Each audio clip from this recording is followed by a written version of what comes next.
Welcome everybody, this is Brother Mute here. I know we've done this dance a million times already. This is a new Let's Play for Pathfinder Kingmaker. The reason for it is my last playthrough crashed, not because of the game, but because of me. I literally played a little offline, got to a part, actually quite far ahead, to a part in Pitax where my kingdom literally crumbled. I literally don't know how it happened. I was doing fine, I thought. Was scum saving to make sure that I had all the best stuff. Didn't level up my advisors, I think, fast enough was probably my biggest concern. And did it. I literally just tanked the game. Got really pissed and decided, well, since I'm not playing it anymore, maybe I should install some mods and check out what the mods have to offer. So that's what we're doing. So first let me show you what we're going to do different. We're going to start over, of course, new character, and it will be a Sword Saint.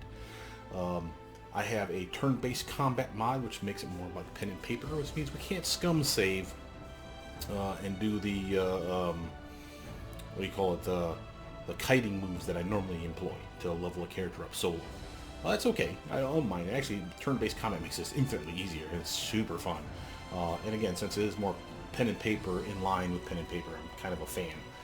We have remove area effects. This is literally nothing more than making your spells or someone else's spell, like effects like grease or web, just disappear when the combat's over. Press the L button and poof, it's gone. Now there's two ways we can do this. We can dismiss it immediately, so literally just press L and poof, it's gone, or I can wait until expired. Literally what this means is if, let's say, you have a grease spell down that's going to last for like a minute, okay? Fight's over, it's going to be there for a minute, you guys are slipping and sliding, they're falling down on their ass, and you don't want to wait the minute. You don't mind that it takes a minute for them to get out of it, so you literally click this thing here, and when you press L, a minute worth of time in-game will have transpired. The spell will have burnt up, your people will get back up, and everything will be fine. That literally means that any buffs that you had on yourself that are time limit associated have a minute of time churned up as well by pressing the L button. See what I'm saying? So this literally is a way to be more accurate, I suppose. I still maintain that in a magical setting, any wizard worth their salt is capable of taking the spells that they've cast on the ground or whatever and making them go away without the effect of dispel magic. So I use the dismiss immediately version. Up to you, whichever way you want to play. We have Heron Locker, could care less. Eldritch Arcana, on the other hand, is amazeballs. It's got a ridiculous amount of stuff here. We have different classes like Oracle, which we won't be using, but they are there. Notice that they did more pen and paper version, which again I'm a fan of. So Eldritch Knight requires a martial class. Obviously it doesn't affect existing Eldritch Knights if you've already gotten that far. But you literally have to have a class that has martial weapon proficiency. If not, then you need to get it, and therefore that's going to limit you for how to play an Eldritch Knight. There's extra spells, which I'll show you those as we get in the game. Changes to spells, I'll show you that when we get into the game. And one of my favorite features, the ability to unlearn spells for those spontaneous caster types. Think of your Inquisitor, your Sorcerers, your Eldritch Scions, which you know I'm a fan of. So literally once they get to a certain level, they're allowed to unlearn a spell and then retrain into that same level of spell, something different on their list, which is extremely valuable. So think of people that wanted to use something like, say, a sleep spell, but knows that it's garbage later on. This is your way to use it. This is why Eldritch Arcana is amazing. There's another one out there that I haven't downloaded for fear that it will crash the game. I have heard it's amazing, but I've also heard that it's buggy. Call of the Wild, I think is what it's called. It literally has more spells, and it's a shame too, because one of the spells I really want, Obscure and Mist. But again, since I heard it's buggy, I don't want to try to do a complete run through, which I've yet to complete this game, using something like a mod that may bug out. We have highlight learnable scrolls, pretty self-explanatory, amazing mod. Basically, if you select your character, you go to inventory, see all your scrolls there, select the character's portrait, meaning this is the character you want to focus on. Any scroll that they could, quote-unquote, scribe to their spellbook will be highlighted in green, just like the whole scroll picture will be green. So you can literally go, oh, scribe scroll, and it just makes it that a lot faster. And since we're going to be using a Sword Saint, that's something that I'll be employing. And since we're also going to have two other mercenaries that we're going to hire as based on the story in my head, which I will relay to you all in a moment, one of which will be an Inquisitor, the other will be a Eldritch Scoundrel. And the Elder Scoundrel, therefore, will have a spellbook as well, so it'll be useful for her as well.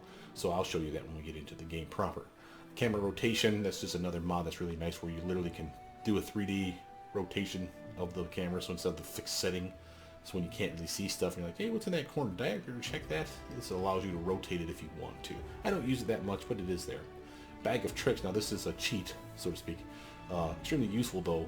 Did a couple things already. For instance, any mercenaries that I employ, I'd rather they have the full 25 stat point buy like me, instead of the normal 20, which is what the game is default set to.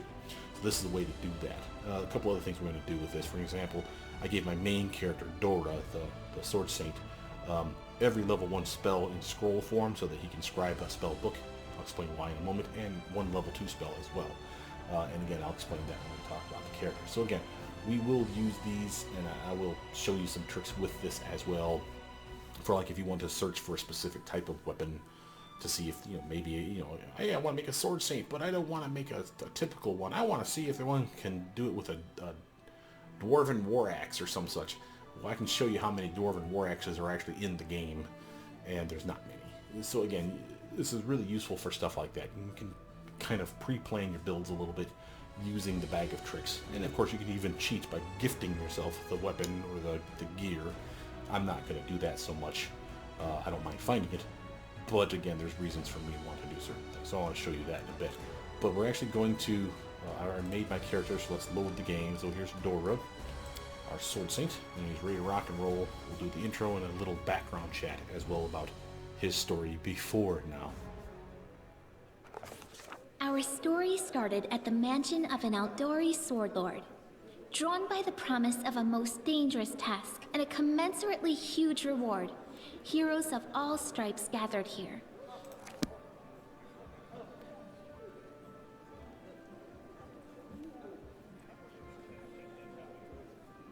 Where are they? This is taking forever! It didn't even say what this was for, just that the Aldori were looking for heroes. Who are the Aldori anyway? Rich folk?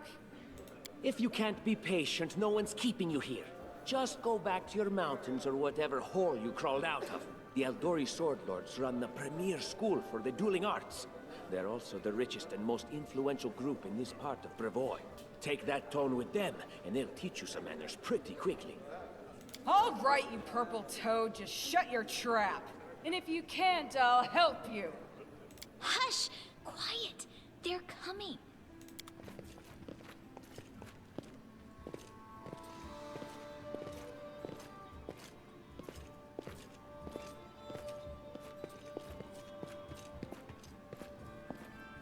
Greetings, everyone. I am Sword Lord Jamandi Aldori, and this is Lord Mayor Yosef Salimius of Restov. Welcome to my mansion. We thank you from the bottom of our hearts for responding to our call. You may be few, but that's unavoidable. We need only the best of the best for this task. And I see true heroes before me, strong and fearless, exactly what Restov needs. Thank you, Lord Mayor. Now, to the point. South of here, just beyond Brevoy's border, lies a region known as the Stolen Lands. This is disputed territory, and while it's long been claimed by nearby states, it's never been truly taken. I won't bore you with the legal technicalities. Suffice to say that anyone with enough courage and power to seize the Stolen Lands and name themselves Baron or Baroness, claiming dominion, well, none of the neighboring states would be able to challenge it. Of course, Restov would be first to recognize the legitimacy of this new state, as well as the noble title of its founder. Like the sound of that. Unfortunately, one serious obstacle stands between you and this title. A gang of bandits holds sway in the Stolen Lands. Their chief, who they call the Stag Lord, considers himself the rightful owner of these lands, and no one has yet been able to challenge his power. Bring me his head, and you'll be able to return to the Stolen Lands as their legal ruler. Any questions?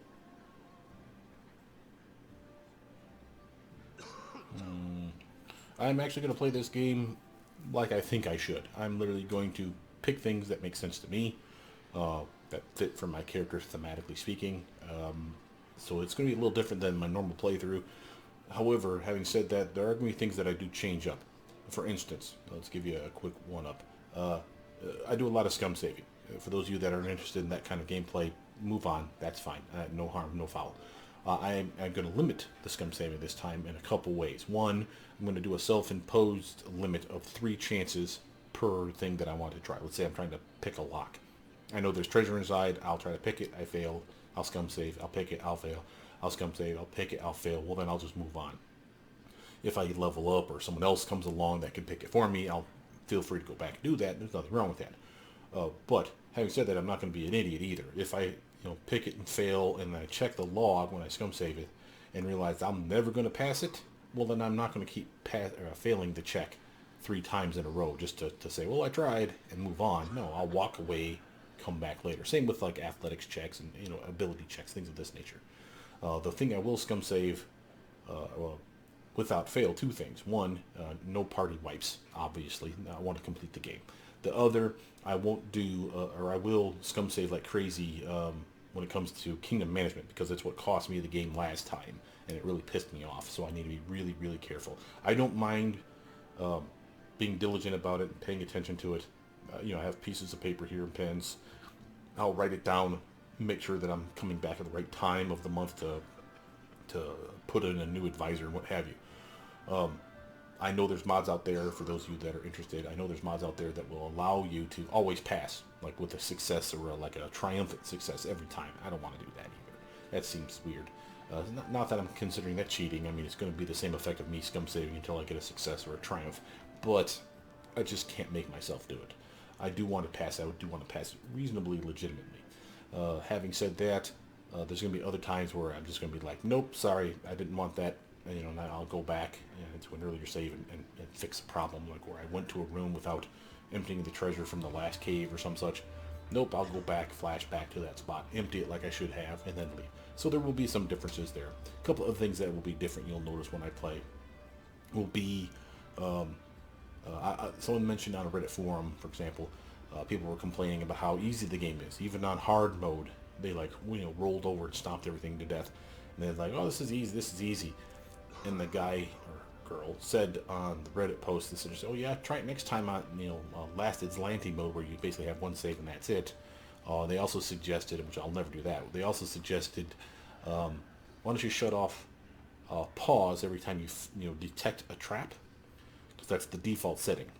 And I thought about that, and I thought that's actually pretty important, because literally just because someone on your team says, hey, look, a trap, doesn't mean everyone just like suddenly stops in time, which is what the game does. So I'm actually going to shut that off if I remember that any time that I see a trap, that I can continue to move, or my team can continue to move, and we can actually walk through it by mistake.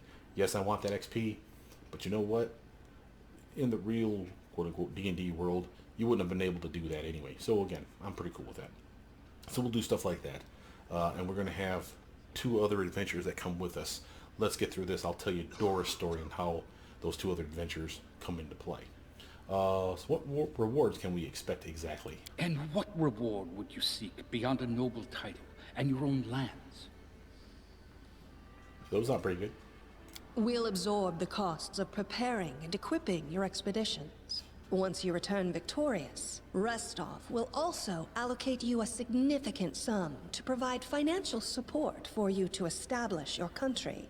Essentially, we'll help you build your capital. I hope such a reward is satisfactory. It'll do for now. Words, words, words. Significant, financial. I can't fill my belly with pretty words. Of course. There will also be an official banquet held in your honor. All of Rostov's high society will gather to celebrate your feat. Now you're talking. Clear as day. Excellent. You venture forth tomorrow. For now, you can take some time to get to know one another better. Or you can head straight to your guest rooms to get some rest. You'll find we've already prepared supplies for you there.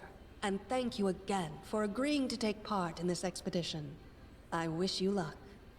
Thank you again, with all my heart, for replying to this call.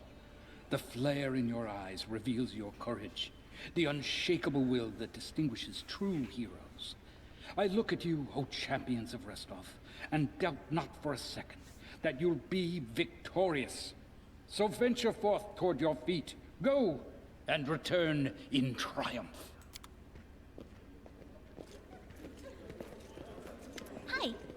Lindsay. I'm a bard, though this is my first real adventure. So, shall we go teach this stag lord a lesson? I'm Dora. Pleased to meet you. Likewise. Actually, I also wanted to ask you something. How do you feel about this Tartuccio fellow? I think he's pretty obnoxious personally. He appointed himself head of the team, and he's just after the Baron's crown, or whatever it is barons wear. It doesn't matter. I don't like him. I think you should be team leader. When I first saw you, I couldn't help but think, now here's a real hero. Someone who'll be praised in poems and songs. This is the person I'll write my book about. Wait, a book? Damn, I should have led with that. Please, just let me explain. You know what the trouble with most heroes' biographies is? They're always written years later, based on the tales of, best case, people who saw things from the outside. Worst case, someone heard about it from their brother, who heard it from their friend, who heard it from their cousin, and so on, adding a new batch of lies each time. Every time I read about a heroic journey, I think to myself, why didn't they just bring a bard with them to write it all down properly? And then I thought, I could be that bard. I just needed to find a suitable hero and volunteer to follow along on their glorious adventure. A great plan, huh? And here we are, with a heroic journey lying before us.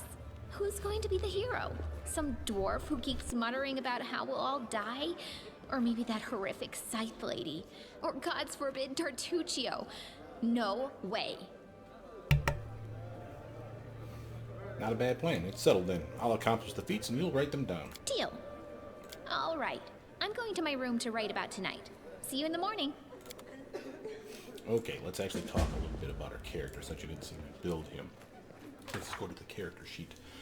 His stats are he's reasonably strong, decent dex, decent con. You see that he's not particularly wise or charismatic. We'll talk about that in a moment. He's extremely intelligent, and of course that's why we're doing Sword Saint for him. High intelligence stat, highest intelligence stat that I can possibly give him without going evil. And again, that's because I can micromanage and know a little bit about the fact that there's gear out there that can increase your intelligence beyond the natural levels if you were an evil character. I'm not going to do that. As a sword saint, I had to pick a weapon, so I decided to pick a sword. So I went long sword. Let's talk about that. While we talk about his skills as well as his abilities that we picked to begin with. Notice that because I'm using the Eldritch Arcana mod, we have a lot of other things that are new to the game. For instance, we have traits as well as emotion and physical drawbacks that we could pick. Family heirloom, in this case I picked a long sword. We'll talk about that in a moment. Dora actually hails from our world. Dora, while sitting at home watching Netflix, suddenly was accosted by some sort of magical effect. Literally an explosion in his house, but not so much an explosion so much as it was kind of like a thunder strike. And after the thunder was gone, he noticed that there was a grain of sand size pinprick of light floating in the center of his living room. He had no idea what caused it. He assumed it was because of the noise. For some reason, he instinctively reached out to touch it to see if it had any physical form. And once he touched the light, he literally was teleported through a wormhole to the Pathfinder Kingdom, which is how he got to this world. Now, he didn't speak the language. He had no real training. He didn't understand anything about magic to begin with because magic doesn't exist in our world. It does there, though, and he became attuned to it without even realizing it. When he got there, he realized that he didn't talk the native tongue, didn't understand a word people were saying, couldn't muddle through, but didn't have any money, any job, didn't have any way of sustaining himself, so to speak. So in most cases, he fled. When he realized that magic existed, he was intrigued, but he also realized that monsters existed, the first of which he found were some orcs raiding a village. He fled from them, and while fleeing and not really paying attention, not being particularly wise, he fell down a ravine and literally stumbled across slavers. Now, these are the equivalent for Dungeons and Dragons folk. This is the equivalent to the Red Wizards of Thay. Literally, high casters that think they're better than everyone else, and that if you are capable of being a Red Wizard like them, then you earn it. If not, then you're basically a slave labor. So they literally decided, well, you muddied my boots, you might as well clean my boots for the rest of your life, and they put him in chains.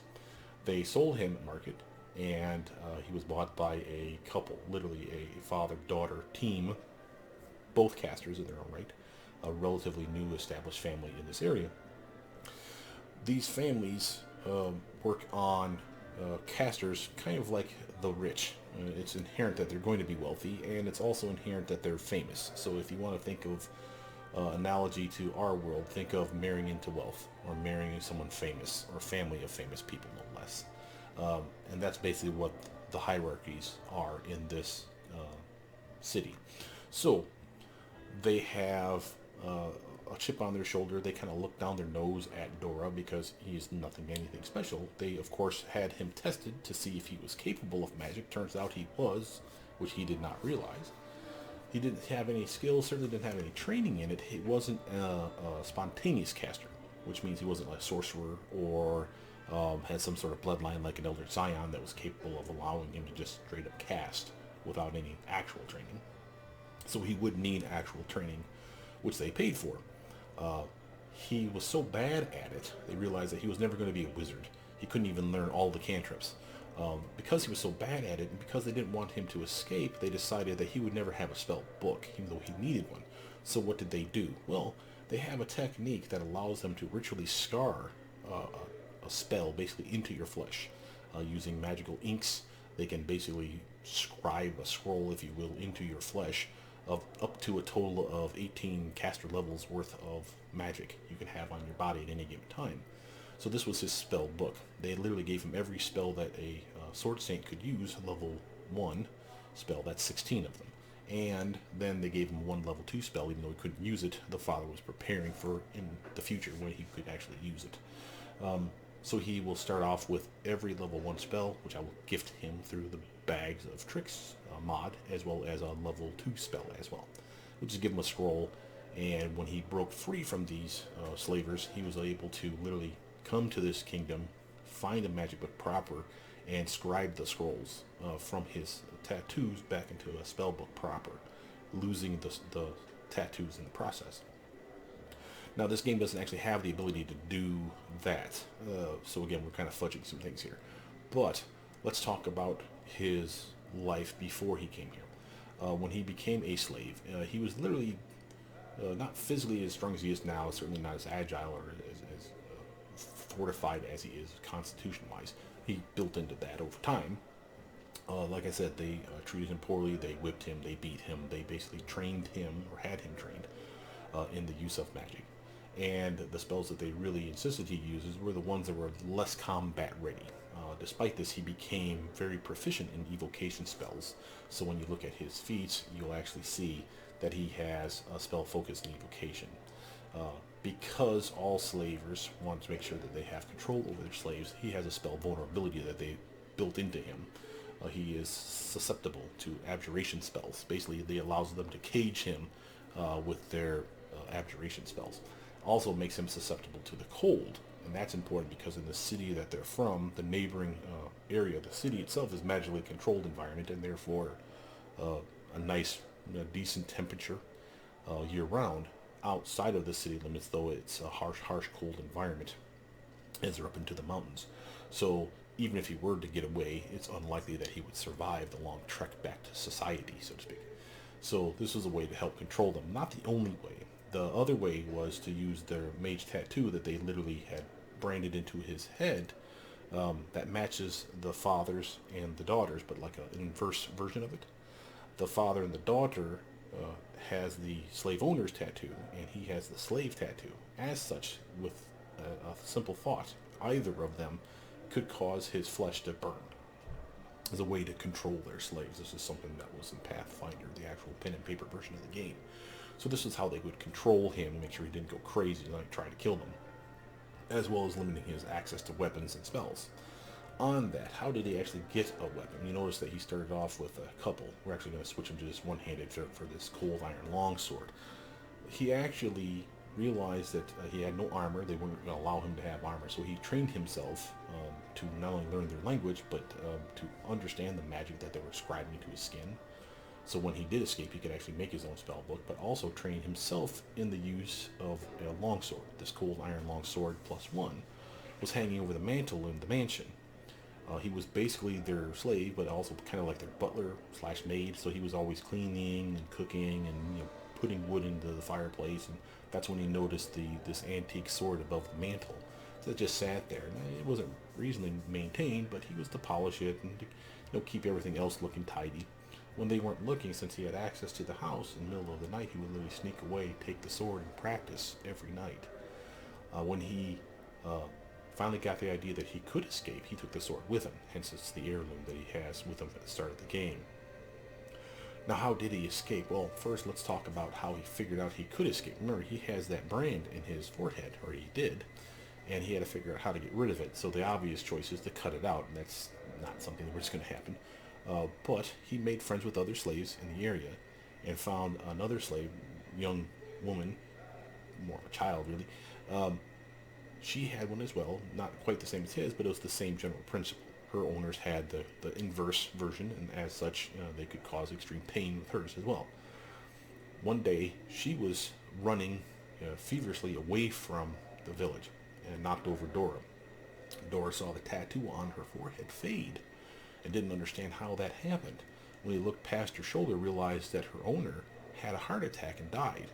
So the tattoos are linked. They're magical in nature. When he realized this, that she was now free and she ran away, he realized he could do the same. He just had to make sure to get rid of the father and the daughter. Well, he's not a murderer, so that was never going to be a thing. But the father was kind of an ass, so it was kind of obvious that he was going to be taken out at some point.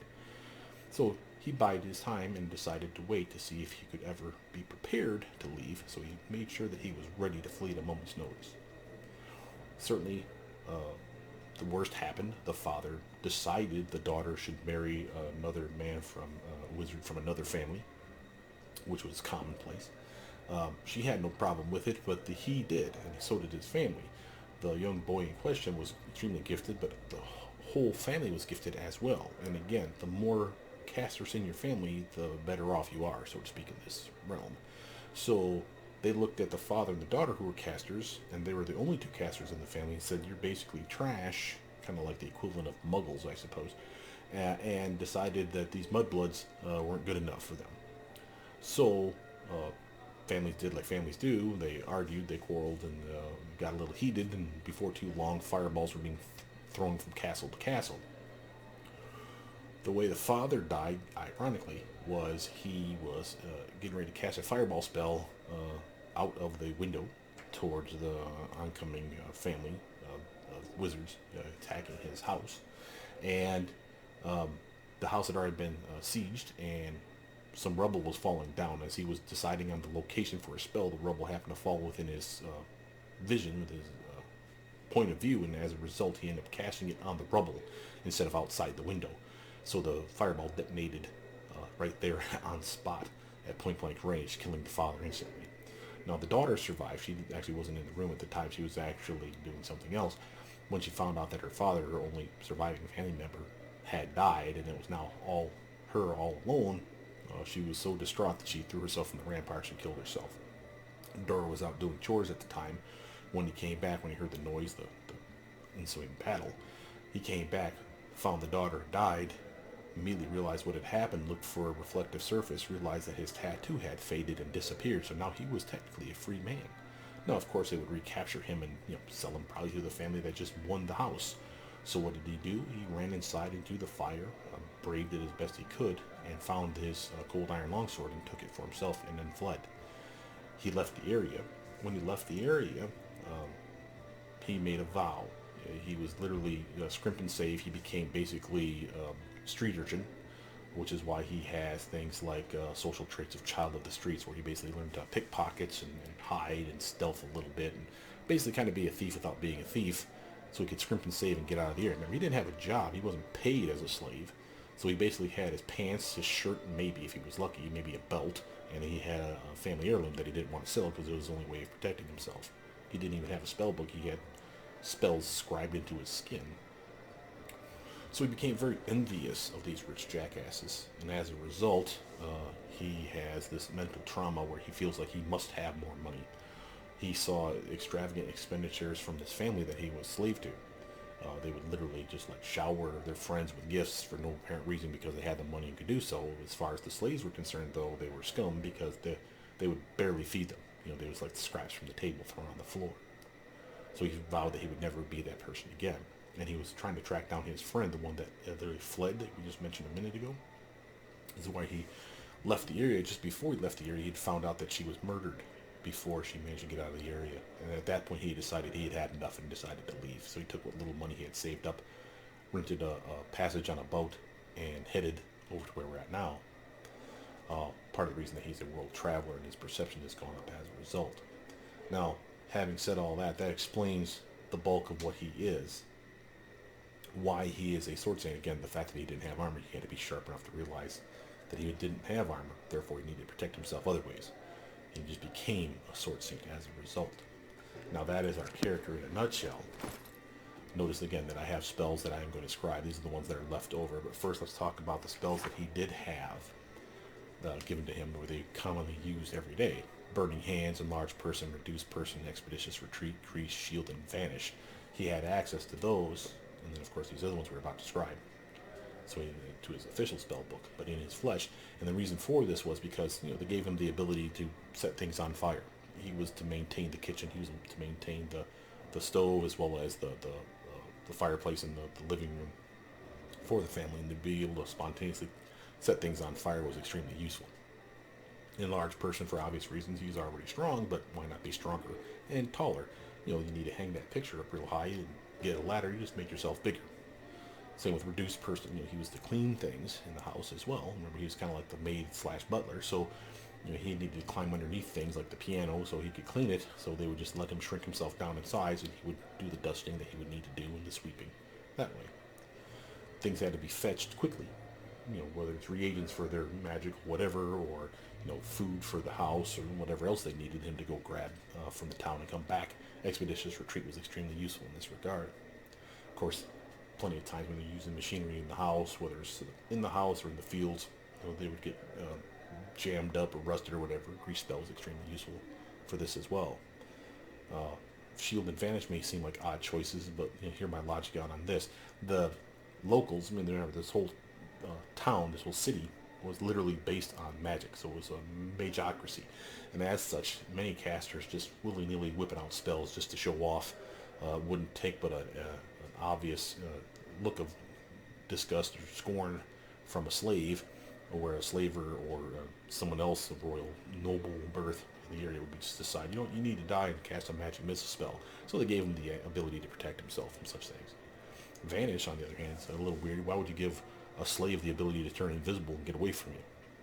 Well, the rationale for this was literally their attitudes where slaves should be there when they needed them, but other than that, you shouldn't be able to see or hear them. So it was kind of a shut up and get out of my way. So they would use Vanish to, after they would serve, they would disappear and then fade out of the room, so they didn't have to look at the disgusting slaves. So these are the typical spells that he had access to. As such, the rest of this tattoos that he had on his body, when he finally had access to his own spell book and ink, he was able to make his own spell book proper. So once that happened, the magical tattoos faded away. An extremely painful process, by the way, if you ask Dora. He could have originally cast spells from those that were inscribed into his skin, but every time he would do that, that's how they trained him. Every time he would do that, the magic ink would fade, the scar would fade, it'd be completely gone. You wouldn't, like it was never there. Perfectly healthy skin underneath, but it hurt like hell. It was almost like the reverse of him having it scribed into his skin, where they're piercing it repeatedly with magical inks and needles to inscribe it into his flesh. It was just the reverse process. So both hurt, getting the tattoo and then removing it. So he was happy to have them gone so that he could have a spell book proper. Now, the character literally started off, like I said, with his one awesome sword, managed to pick up a couple of odds and ends and bibs and bobs here and there, stuff for sale. And again, with the knowledge that his friend had died, he was basically all alone. On his travels here, he did meet up with an inquisitor when he was scribing his book. Like I said, it was extremely painful, and she was extremely helpful in that her heart went out to him. She realized he was a slave. She basically kept that from the captain of the ship. She was there just to travel back and forth, kind of like a bodyguard, if you will. And the inquisitor was a conjurer, but she was also really good at healing, which is part of the conjuration school as well. And so while he would scribe his tattoos into a book form and suffer all the pain and anguish that was associated with that, she would use her magics to actually calm him a little bit and kind of like settle the pain down a little. So they became quite attached. when he got to the area, he promised himself that, you know, he would send for her because they were such good friends now, and is the one other person he actually did know that did care. So he's sending money once he gets to Oleg's to have her join. So she'll be the first, if you will, rent-a-goon, so to speak. In the process of talking with her back and forth and inquiring about how his other friend had been murdered, he comes to find out before he gets to Oleg's that his original friend, though the young slave that was murdered, was not just murdered, but she was raised to be an undead slave from that point on. And he just can't abide by that. So he sent money, or will, once he gets to Oleg's, to have his undead friend be purchased. So that will be the third person on our team. So it'll be him, a sword saint, our Inquisitor Conjurer friend. That'll be a conjurer, Inquisitor that's capable of summoning monsters 1 through 9. As they level up, they just spontaneously get that ability. And then the other will be the Eldritch Scoundrel, which is his undead friend. The great thing about this Eldritch Arcana mod is that if you do it right, you can actually make your character an undead character. What does that mean? It means that their con goes to nothing. It'll be like a dash mark, like when you see our Inquisitor friend Jathal. And if they have a high enough charisma stat, 10 is normal, of course. If it's 12, 14, or some such, where it has a bonus, charisma is what's used for their fortitude saves instead of con, and charisma is used for their health points. Now, obviously, this would be ideal to make an undead Eldritch Scion, and I toyed with the idea of making that my main. I didn't want to be an undead jackass. Plus, I would have made him evil. It'd be awesome, though, because you literally take that charisma that would have been a 19 and made it all the way to 24 by the end of the build. You would have a shit ton of hit points by the end of the build. It was freaking sweet. I tested it out. It was fun. And you could have made him a strength character like this, or you could have made him a dex character, so this could have been 16, for instance. However you want to do. You'll see that the Eldritch Scoundrel, though, does a pretty good job, in my opinion, since they have access to the full Wizard spellbook, at least from 1 to 6. So they have access to all those necromancy spells naturally anyway. So she'll be fine. The downside for her is that she's still an intelligence-based caster. And then, of course, with con being floored, which means you set it to 7, which is as low as you can set it, use those points to bump up charisma to, say, a 14. So if these stats are here for her character, she'll have probably like a 7 for strength and a 7 for con, which will be a dash when we finally make her undead officially. And then she'll have a dex of like 14, intelligence of 19, wisdom of 14, and then a 16 for charisma or some such like that. So she'll be good, not great for charisma is the point. But that's the 3 main characters of this story, in my opinion. Now, having said that, why am I doing 3 instead of just running solo? One, I don't think I can solo with this character for long. I mean, I'll do okay, don't get me wrong, sword saints are amazing for soloing. But I still have to take a team every so often. We're going to, after we get to Oleg's and get our teammates, we'll level up after we get our teammates, so we'll be level 1 all the way through that point. We'll get our 2 teammates, because it'll be cheaper that way, and then we'll start the leveling process, and we will also shut off XP share, which means unless you're on the actual team that's running out doing shit, you get no XP. And it'll also shut off the XP share for skill checks, which means if I do the picking of a lock, if there's XP to be got, it'll be got by me, or for my friend, or for whoever does the check. So that's more in line with pen and paper, and that's my logic for why we're doing it that way. So again, like I said, you'll see me do things slightly differently. So now, having said that, let's actually put our spell book proper. We would not use something as silly as that. Spells are limited for us, even with the high intelligence, so you might as well have a really good spell. In this case, a buff that will last a decent amount of time versus a one-hit wonder. Oh, you did 2 points of damage, or 5 points of damage, and it still wasn't enough to kill the one guy in a room full of guys. Wow, that was spell well spent. No, it wasn't. Use this. You'll be buffed. You need it, especially as a some character that doesn't have, as you can see, any real armor. Remember, I'm not a dex-based character at all. Even if it was 16, this would only be up by 1 more point. So I'd be at a 14. I don't have any potions. I do have a spell or 2 waiting for me, so I can at the very least use these as needed. And I don't mind using them up. I don't like being a hoarder when it comes to potions items, so you'll see that when I get hurt, In due time. I will go out of my way to make sure that I'm better. Same with teammates. I don't like it when teammates are, oh, we can probably pull through for another 5, fights until, we have to finally drink a potion or take a nap so we don't have to drink a potion. Nah, I'm not that guy. I hate doing that stuff. I like people being good and ready right from the get-go. So you'll see that, like I said, I will save periodically. Oops. Just want to make sure there wasn't something I'm there. Let's move on. Let's see if we can get ourselves to Oleg's before too long. And then we'll go from there.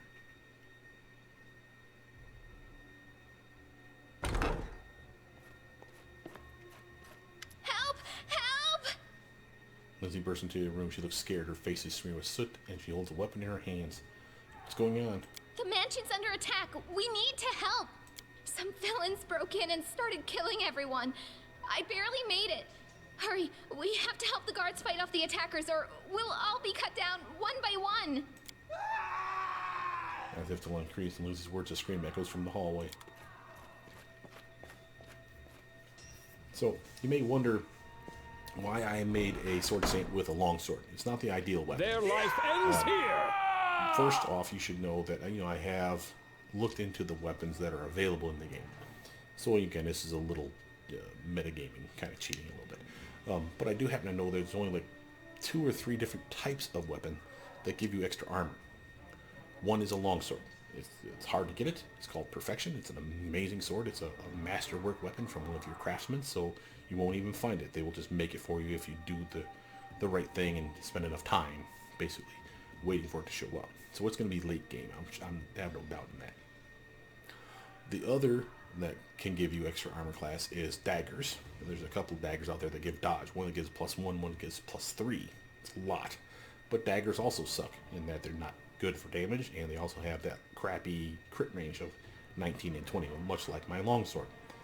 So, why go longsword? Well, one, I wanted it, so screw you, I'm doing what I want. But if you wanted to do better strength-based character, you should have done scimitar. You should have done an S-stock. Any weapon you get to pick is the beautiful part. But you should have picked something that has a crit range for 18, 19, and 20. A natural crit range. So we call it crit fishing. So literally you're optimizing in a sword saint build the ability to do uber damage. You're the surge damage guy with your weapon. Remember, you're not a wizard who fights, you're a fighter who wizards. Right? That's what sword saints do better than anybody. So this was, again, not an ideal build. I still like the fact that once I get that sword, I'll have a +2 to my armor. That's pretty nice. And it's an armor that stacks. It's like inherent armor class or something like that. Innate, I think is what it's called. Amazing sword. There were one other option. Well, 2, I guess. There's a couple weapons out there that buff dexterity. One of which buffs dexterity in a really good way, and then that it's a morale bonus, which means it stacks with a belt of dexterity. Sadly, that is a ranged weapon. So was the other one. The other one was a crossbow, or not a crossbow, a longbow.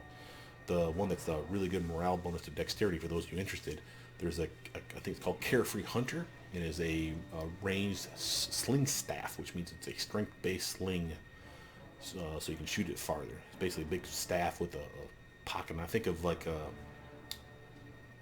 lacrosse, where you literally are catching the ball in the little net and chucking it. Kind of like that.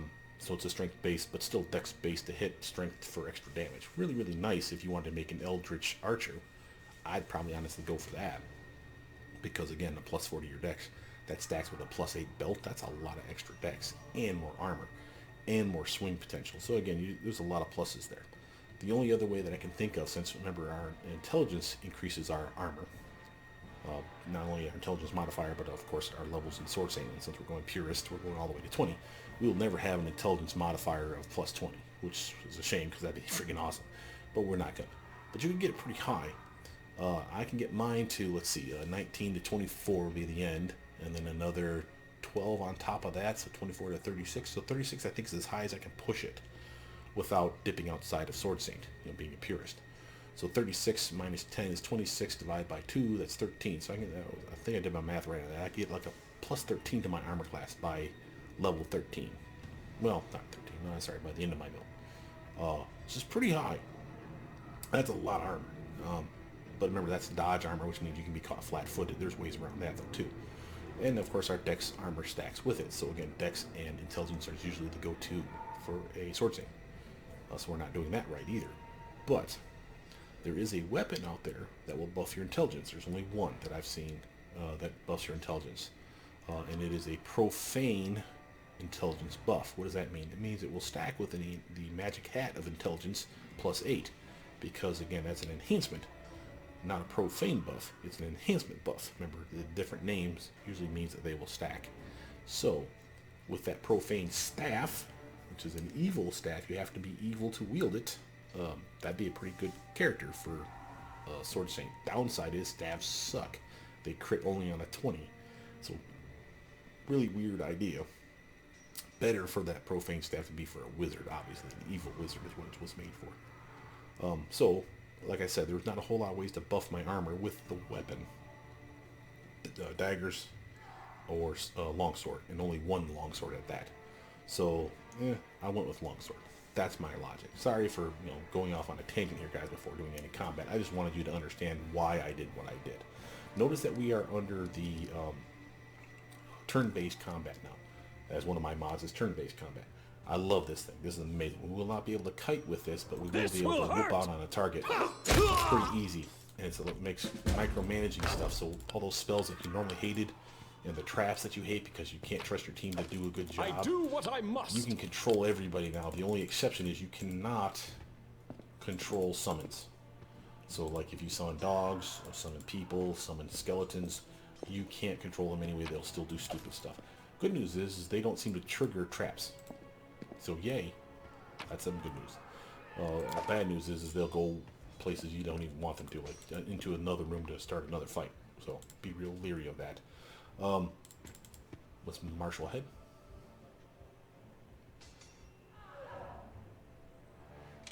Look, they're running. Get them. And what shall I do with this one? We'll finish him later. He won't get away. Test of my abilities. You see how Lindsay got her turn. Assassin gets his turn. Now it's my turn. Now notice if I highlight him, well, first if I do like an attack spell. So you have a cursor. See if I highlight him, he gets highlighted up here. So this is the assassin. He's already had his turn, you notice, because he doesn't have a dot. This one hasn't had his turn yet. So if I really wanted to kill somebody before he has a chance to do something, I'd probably want to kill that doofus. To get him, I would have to charge. To charge him, I can do it. See how it doesn't have an X in the little cursor circle? I can totally do that.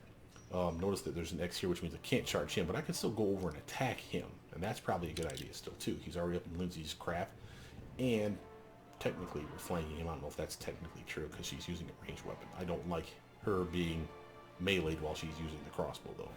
So I'm going to take a step forward and kill this doofus. You should have run! Nice. And now I notice I still have movement. So I still have, which is what this white circle is indicating. So I can move anywhere within that circle. Now, of course, you'll see the circle shrink as I do stupid stuff, like say, let's go left. Oh, I don't want to go that way. Let's go right. Oh, and see how it keeps shrinking? So I could have gotten all the way over to this guy. Why bother? So again, placement's a lot easier here. You're just in time. A bit longer and I'd have been... Whew, I don't even want to think about it. Can you imagine what a terrible loss this would have been? But it's all right now. I'm safe, sound, and unscathed, ready to lead you to victory. Oh, I'm sorry. Did you say something, little man? Your eyebrows were just distracting the hell out of me, bro. Lady Jamandi's holding the line in the banquet hall. You know, the one where she had us gathered before. We need to make our way to her. And along the way, we'll try to save some of these dummies who are supposed to accompany us to the stolen lands. Speaking of dummies, take this ring. Quiet now, so that little fool doesn't hear us. She might try to steal it herself. It's magical. It'll protect you. You'll need it while you work to defend me. 5 gold pieces says he's a traitorous piece of shit. Okay, let's use that ring. That's another +1 to my armor class. Notice Lindsay's can go from 16 to 18, no less. Wow, very nice. Oh, she was using leather armor. Right. Notice, though, that she is now encumbered. We can unburden her a little bit that way, but I could give her studded leather, taking her to 17, and she'd be better off. She won't be encumbered, not a problem, but then she has less armor. So it's kind of on you. I err on the side of I'd rather than be tough and let him get tired. I don't mind that so much. He's got my potions. I don't know what he's doing with my potions, but I'm just going to have to take those right back. And since we're not going to use these leathers, I'm just going to drop them now so that we can actually make our team formation. and move on. You will find that with the turn-based mod, fighting is going to be a lot different. And I can't stress a lot enough. It is literally a lot there. Let me pause it and give you a what if. See the guys ahead of us? Normally, in a normal fight when we're not using the turn-based mod, I can preemptively cast a spell. I'm always ready. Say I'm Tartuccio and I want to cast a magic missile spell at this jackhole here before the fight even starts. I can totally do that. I can do, as long as they don't see me while I'm making little motions and everything, and then it shoots off. When it hits them, boom, it's on like Donkey Kong, right? Not anymore. If I attack him with this, that starts the fight, and I'm not even done casting the spell yet, so it's a waste of my time. Same with me just straight up shooting him. Let's say I was Lindsay and wanted to use my crossbow to shoot this doofus to start the fight off. Again, the moment I click him, the fight starts because we've engaged them, and then we fight. So it doesn't matter. I don't even get my shot off yet. We go through all the initiative rolls and all that fun shit, and it's kind of a pain in the butt. So you can't do some of the stuff you used to do, is my point. It's fine. A way around that is, as long as it doesn't click the target, you can cast a spell. Go back to Tartuccio's, for example. If somehow I was able to sneak up and get close enough to them, let's say that I snuck up and these are the bad guys. I snuck up behind them and I was able to do this, where I'm not clicking them, but I'm shooting in their general direction. I could do that. The spell would go off. They would take damage, presumably, because it's a damaging spell. And then, boom, initiative would be rolled. Now, the downside of doing that is, when it comes to Tartuccio's turn, like 9 times out of 10, you'll see that he has no action. He can move, but he's wasted his action of casting his spell already. You understand? So again, it's going to be weird. You'll see stuff like that. You'll be like, why don't I have... Oh, yeah, because I attacked already. It's the start of combat. So there's that thing. Notice that, again, if I click any of these guys, we will start fighting. So, of course, I'd like to get as close as possible. This will be quick. Oh, okay, that's not what we're hoping for. Lindsay. Shoot that Serves thing. you right. Tartuccio. Magic missile that doofus. Leave this one to me. Oh, sorry. Forgot to end his turn. Yeah! Okay, so now you see it. He's meleeing Tartuccio and he's using range stuff. This would be a bad idea for him to shoot because it would give him attack of opportunity. So see this little 5-foot step? Click that. You can step 5 feet anywhere inside that range, and now I can shoot him or cast spells or do what I do. Not bad. Lindsay. I don't think she's within range of this guy, but I'm still going to 5-foot step to A, get out of their line of sight so they have to run forward. And since I really need this doofus to drop, to hit him. Ooh, nice auto hit too. Tartuccio, I want you to 5-foot step over here so they can't decide to shoot you. And then you magic missile this way. There we go. Now it's all about the range, baby. Okay, Lindsay's down to her last spell. She's going to use it to heal me. Hopefully get me up to my feet. Yes. Okay. Oh, then she's going to up behind the corner again to hide, so they have to come around the corner. Tartuccio's turn. This is going to be rough, bro. Alright, can you shoot? Where the hell is the other one?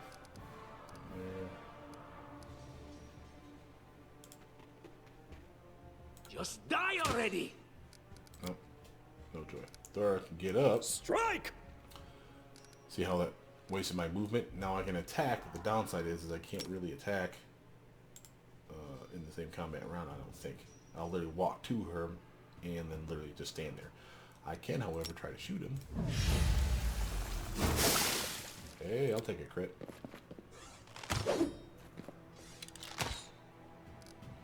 Lindsay. A little musical love, kid.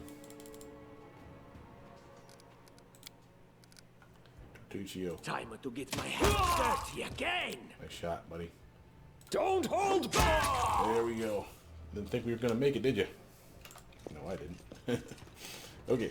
Anyway, loot the corpses. Thank God they gave us a lot of potions early on. I can grab all this stuff. Anything I don't pick up, when we leave the area, I can actually reclaim it. So I'm not worried about it. So if you see it in a pile, you should still be fine. I do want to heal, I'll though. take care of Like it. I said, I'm not a hoarder so much as I, you know, not necessarily top off, but at the very least not be about to die. We used quite a bit of our spells just to do what we just did there. So, and I'm not going to claim that because it's heavy. In due time. Again, notice if you look at your map, where you have pools of loot, you will be able to claim that when you leave the area almost 9 times out of 10, I'd say. So don't feel like you need to grab everything. Usually we just grab the stuff that looks like it's expensive and it's probably light.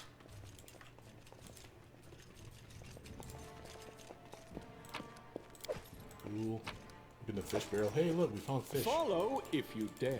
And a cat apparently wanting to eat the fish. Okay, we're here. Now, we're about to come into another room. I'm gonna do a quick save here. There's gonna be a trick to this one. Let me show you so I'm breaking it up. She's gonna engage in combat. That doesn't mean combat has been engaged by us. For you rats! I'll pause it as soon as we start. So she can just we stand outside here where we're not even looking at these guys, and she will kill all 3 of them because she just can't be killed. It's hard-coded into the game, but that's no fun. And while we will get the XP for her kills, we still rather help. So let's come into the room. Now watch what happens the moment we break the line of sight where we can suddenly see these guys, see what happens. Their life ends here. Combat for us engages. And again, Lindsay's 2 circles of move here, out of spells, so the only thing she can do is either buff or shoot. You deserved it. Hey, that's a nice hot shot there, Lindsay. Good job. Tartuccio, he's getting low on spells. We probably want to save those for the big fight at the end. So he'll do either the same with his crossbow, or you can hit them with, say, acid splash. Very nice. It's only point of damage, but we'll take it. Now it's my turn. Can I actually charge this doofus? No, they will not let me charge any of those guys. So I'll come in. And again, I'll use acid splash. Nice. Ooh, smack with a big 18. Alright, Lindsay, I can shoot from back here. There's not going to be any real difference. If she had point-blank shot, this might be enough movement to get her within point-blank shot range. I can't tell you that because it's like 30 feet or some such, so you have to know your distance is pretty good. But Any last wishes? could have been an increased chance for her to hit and more damage, which is why I move her usually. Get her in a better position. You. Stay up from under my feet or I'll strike you down. Blood for Gorum! You betcha. Barbarians. I think that's exactly how heroes should be. What, stupid, sweaty, and always looking for something to gobble up or lop the head off of? Calistria, save me from such heroes. He's a whiny little bitch. You'll learn to hate him. Taking the potion, we'll leave the regular daggers. I'm there. Again, we'll pack them out later, because daggers are worth 1 gold per pound. Usually if it's less than 1 gold per pound ratio, then I don't take it with me, unless I just have extra room. It's not worth the weight and the encumbrance, so we just say screw it. So you'll find a lot of our armor's going to be like, it's worth 37 gold pieces, but weighs 40 pounds. I can carry that then. If I have the room, I will, but by and large, no. Lots of stuff will be, it's worth a gold, and it weighs 10 pounds. Pass. That's a 1 to 10 ratio. Good news is, anything that's masterwork is like $100 per weapon. Doesn't matter if the weapon weighs a pound, 10 pounds, 5 pounds, 2 pounds. It's still $100. So if this club weighs 3 pounds and it was a masterwork club, instead of 1 G down there, it would say 100 G. So that'd be something worth taking. And I take the shield just because sword's worth 4 to 4, so that's a 1 to 1 ratio. But I'm not going to carry it. We're already probably pushing our weight limit. Yeah, getting kind of close there. Still doing pretty good though. I do what I must. Have it shut off the skill check where literally anyone can do it and everyone gets the XP. It doesn't matter if I click it or someone else clicks please. it. So now we got these 2 guys to fight. Now the question is, do we try to move closer? Again, if I My attack them, skills are combat absolute. engages. I'll just show it to you. A test of my abilities. No, Lindsay, this is our surprise round. Okay, so you see how we got the surprise jump on these jackasses. How do you know that? Because there's not 3 things here. There is an attack, or a movement of some kind, and then the quick action. So she can literally move, or shoot, or activate something, and that's about all she's got, or cast a spell.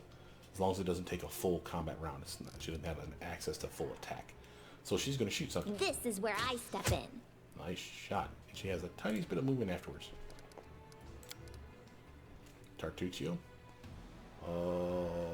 don't you try to shoot something? Out of my way! Oh! Nice. A little bit of movement for him as well. My turn. Can I charge? Can. Yeah, and that's what I'm talking about. That's good team tactics right there. I'm telling you, you're going to love the turn-based mode. If you haven't done it, I highly recommend you download it. And you can download that, by the way, I want to say Nexus Mods online. Just type in a Google search for, say, Nexus and Pathfinder Kingmaker. You'll see the list. They have their own web page. It's a huge amount they have access to. Now we're robbing the armory. It's not robbery because we're going to use it. But now this little box here. What have we here?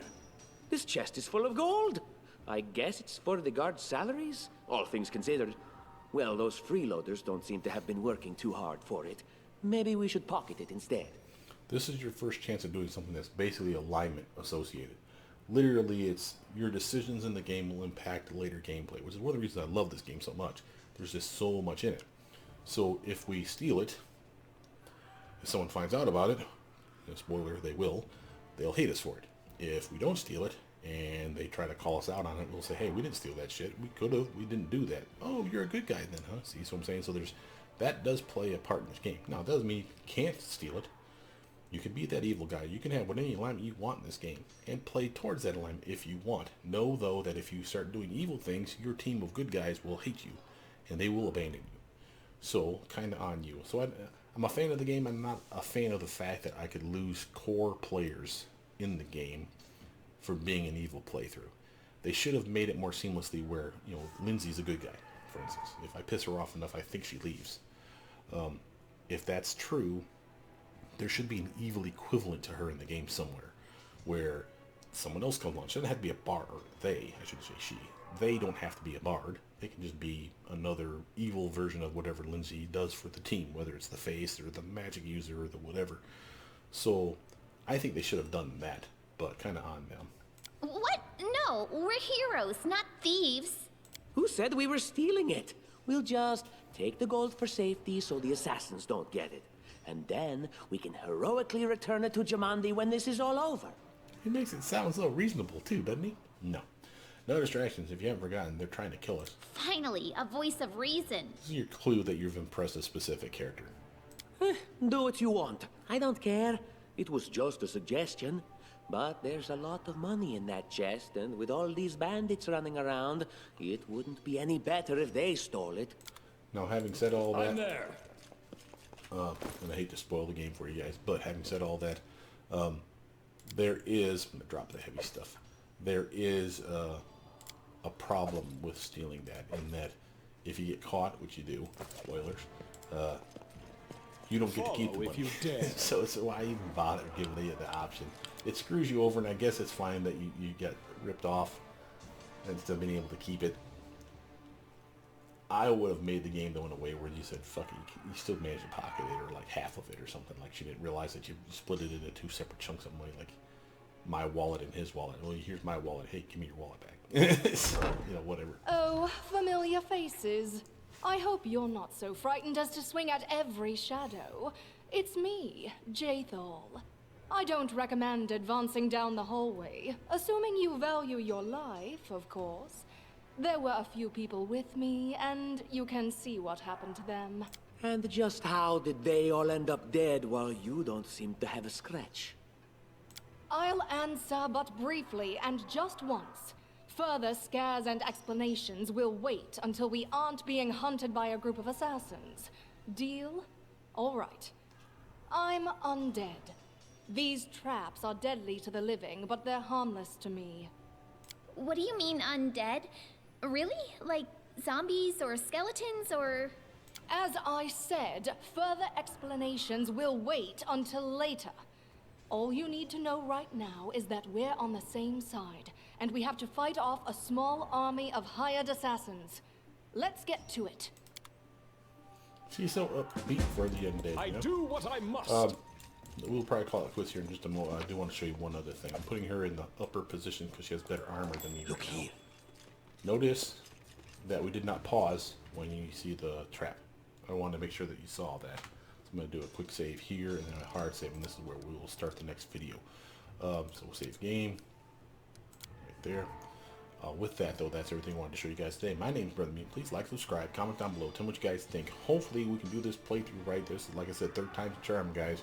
I don't know why I have such difficulty finishing this game. There's always something that borks out on me. The first time it was because literally I had corrupted files, and that was when the game was way early.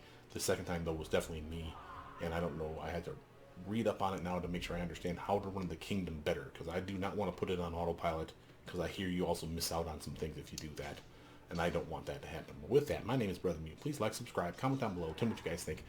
I'll see you guys soon. Bye now.